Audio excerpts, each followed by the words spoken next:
स्वामी इतके सुंदर दिसत होते ना, वा. हाय, स्वागत आहे तुमच्या माझ्या छोट्याशा ब्लॉगमध्ये. तर आज आहे आमची फिरती गाडी. आज आम्ही चाललो आहे बोरवली वेसला, म्हणजेच वजिरा नाका गणपती मंदिरात.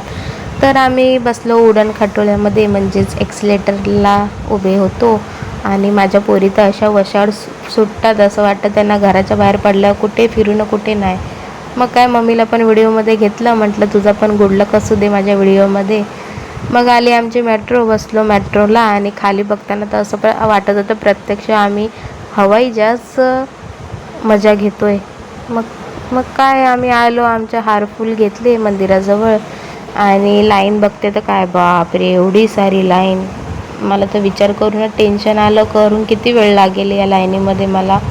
एक तर घामाघूम झाली मी पूर्ण. मग काय, आमचे अर्धा पाऊण तास लागला लाईनमध्ये यायला. थोडा गणपती बाप्पाला पण मस्का मारला. म्हटलं मला जरा व्हिडिओ व्हायरल कर. व्हिडिओला व्ह्यूज तर येतात पण फॉलो कोण नाही करत मला. मग काय, आलो आम्ही स्वामी मठामध्ये. स्वामी पण इतके सुंदर दिसत होते ना, वाव. तुम्हाला प्रत्यक्ष शब्दामध्ये कसं सांगू, किती सुंदर दिसत होते स्वामी. मला तर असं वाटत होते त्यांच्याकडेच बघत राहो.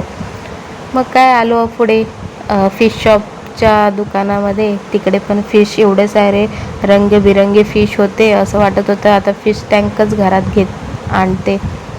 मग आलो आम्ही, भूक लागलेली. म्हटलं चला आता पिझ्झा तरी खायला जाऊया. खूप दिवसानंतर पिझ्झा खात होती.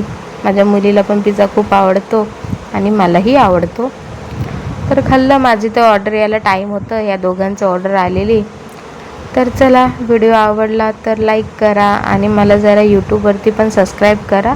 तुमचं प्रेम त्या चॅनलला पण असू दे. तर चला, बाय, भेटूया नेक्स्ट ब्लॉगला.